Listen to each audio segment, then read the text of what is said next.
तो अपन बात करेंगे शैवालों के थैलस स्ट्रक्चर की। तो शैवालों में 5 टाइप की थैलस स्ट्रक्चर पाई जाती है, जिसमें से एक पार्ट अपने पढ़ लिया है, ये इसका दूसरा पार्ट है। तो थैलस किसे कहते हैं और शैवालों को किस में रखा गया है, वो अपने पार्ट 1 में बात करी थी। आज बात करते हैं दूसरे टाइप की। शैवालों में 5 टाइप की थैलस स्ट्रक्चर पाई जाती है। पहली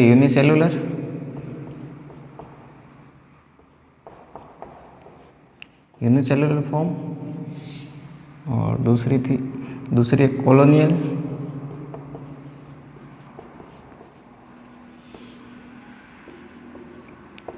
तीसरी फिलामेंटस,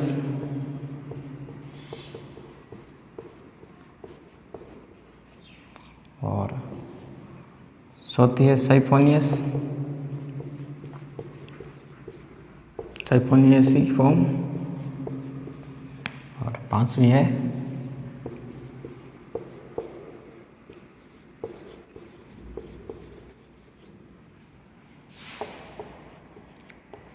एक कोशिकीय रूप, कॉलोनी है, इसका दूसरा नाम होता है न्यूई।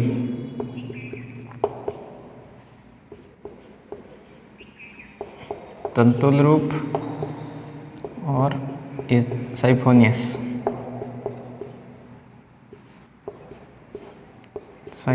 रूप और पेरेन्काइमी। तो पार्ट 1 में अपने यूनिसेलुलर फॉर्म की बात कर ली थी।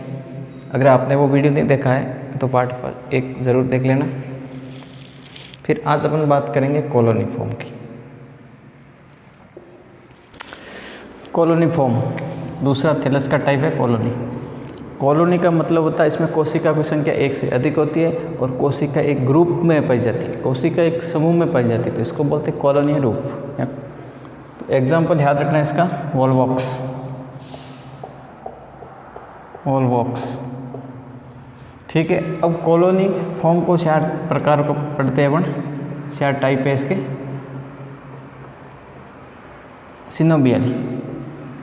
सिनोबियल का इसमें नंबर ऑफ सेल फिक्स होती है, इसमें कोशिकाओं की संख्या फिक्स होती है। स्टार्टिंग में जब थैलस यहाँ प्लांट बन रहा है उसी टाइम कोशिकाओं की संख्या फिक्स हो जाती है, उसके बाद सिर्फ कोशिका के आकार में वृद्धि होती है और ये एक विशिष्ट क्रम में व्यवस्थित रहती है। नंबर ऑफ सेल फिक्स, कोशिका की संख्या फिक्स होती है और स्टार्टिंग में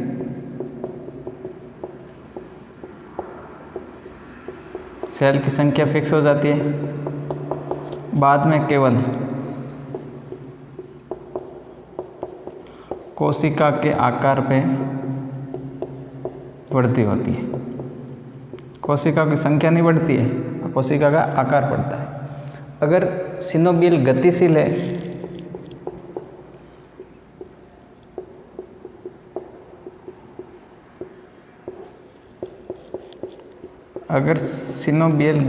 है तो इसकी कोशिकाएं कशाभिक होगी।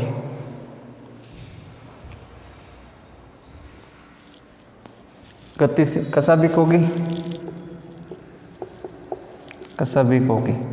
और एग्जाम्पल याद रखना, पेडोराइना और दूसरा यूडोराइना। अगर सिनोबियल अगतिशील है तो इसकी कोशिकाएं आपस में फ्यूज हो जाएगी। एग्जाम्पल याद रखना, हाइड्रोडिक्टियन।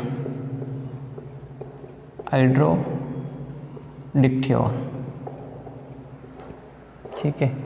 फिर ये हो गया सिनोबियल। इसके बाद आता है दूसरा, इसमें सेल्स आर नॉट फिक्स। इसमें कोशिकाओं की संख्या फिक्स नहीं होती है और ना ही कोशिका साइज एंड शेप फिक्स होता है। साइज एंड शेप भी फिक्स नहीं होता है। एग्जाम्पल इसके एपिनोथिका और टेट्रास्पोरा, ये इसके एग्जाम्पल है। ना तो कोशिका की संख्या फिक्स है, ना आकार फिक्स है, ना आकृति फिक्स है। एग्जाम्पल एपिनोथिका और टेट्रास्पोरा।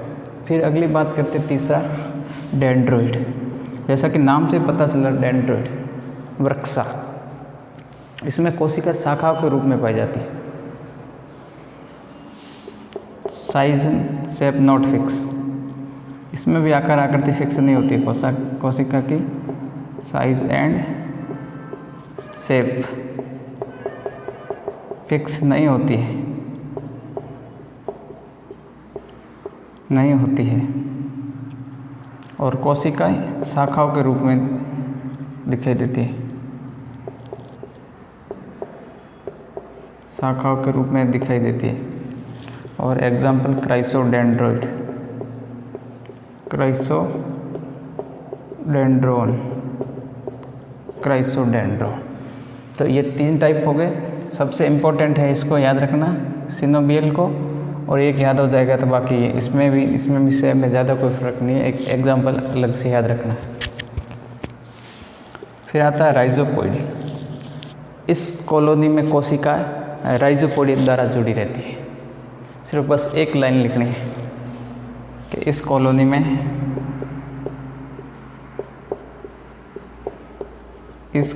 में कोशिका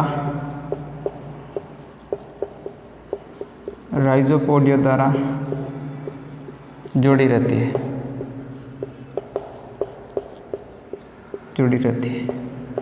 ठीक है बच्चों। ये थे इसके चारों टाइप।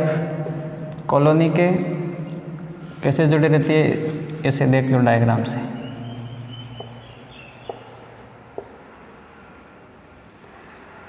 ये राइजोपोडियल है, ऐसे जुड़ी रहती है, ठीक है। ये हो गया कॉलोनी के चारों टाइप। कॉलोनी के बाद तीसरा टाइप देख लेते हैं, फिलामेंटस।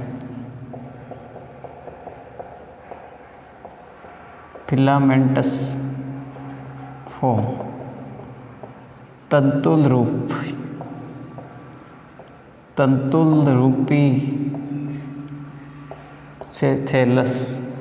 अब तंतुल रूपी को 2 भागों में बांटते हैं, ठीक है, तो बांट दीजिएगा।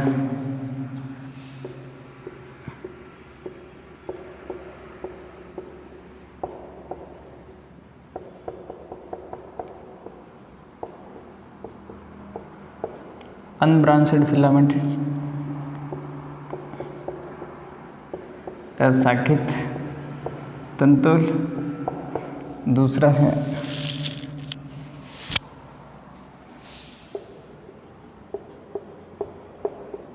ब्रांचेड फिलामेंटस,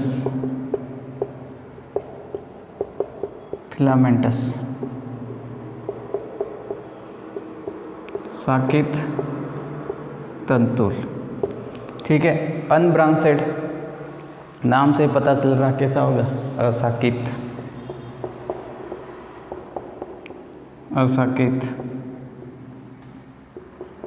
और सरल, सिंपल।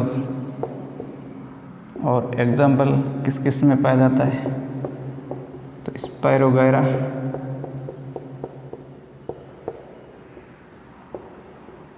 यूलोथ्रिक्स, और तीसरा लिख लेना ओडोगोनियम।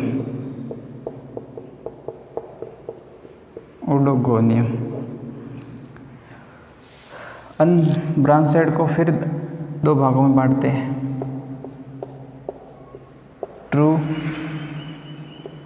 ट्रू ब्रांचेड, जिसमें वास्तव में रियल में शाखाएं पाई जाती है, उसको बोलते हैं ट्रू ब्रांचेड। Example Cladophora. अब ट्रू को हिंदी में बोलते सत्य शाखाएं, ट्रू लव तुम्हारा।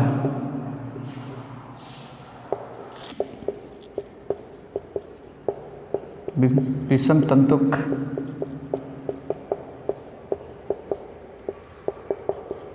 ठीक है। Example Frisella. तो ये हो गया तुम्हारा फिलामेंटस फॉर्म। तंतुल दो भागों में बांटा, असाकित और साकित। साकित असाकित कैसा होता है? सरल होता है। और एग्जाम्पल याद रखना, स्पायरोगायरा, यूलोथ्रिक्स और उडोगोनी। साकित को दो भागों में बांटा, ट्रू ब्रांचेड और हेटेरोट्राइकस, विषम तंतु की और सत्य शाखाएं। सत्य का मतलब जिसमें वास्तव में शाखा पाई जाती है, एग्जाम्पल क्लेडोफोरा और फिशेला।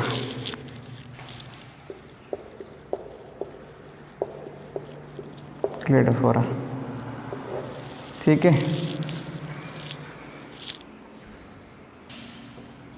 साइफोनियस फॉर्म, साइफोनियस, तो इसका थैलस कैसा होता है? साकित, पटहीन, बहुकेंद्र की, ठीक है। कैसा होता है थैलस? कैसा होता है? साकित,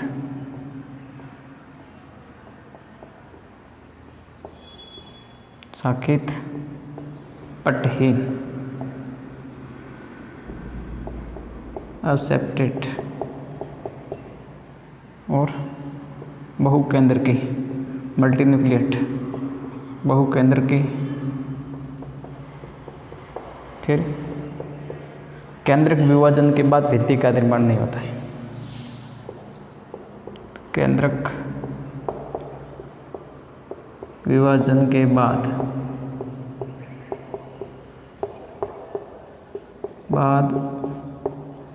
भित्ति का निर्माण नहीं होता है। तो कब होता है? जननांगों के निर्माण के समय। जननांगों के निर्माण के समय, ऑर्गन के समय भित्ति का निर्माण होता है। एग्जाम्पल बोट्रिडियम और वोकेरिया। बोट्रिडियम और वोकेरिया में साइफोनियस प्रकार का थैलस पाया जाता है, ठीक है। ये हो गया तुम्हारा साइफोनियस। अब आज का इसका लास्ट टाइप पेरेन्काइमी। भाई अब थैलस का विकास कैसे होता है वो देखते हैं कि भाई थैलस था,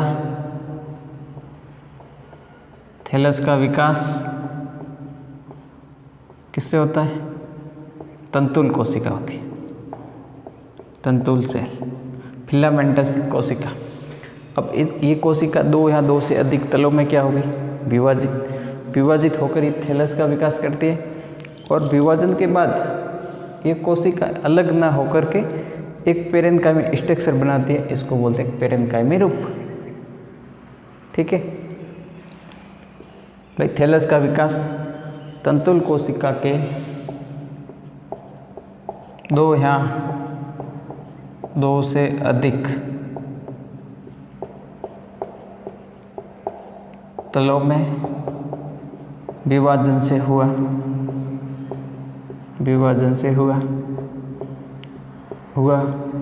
फिर विभाजन से ये कोशिका अलग नहीं होती, पृथक ना होकर के विभाजन के बाद ये सेल पृथक ना होकर के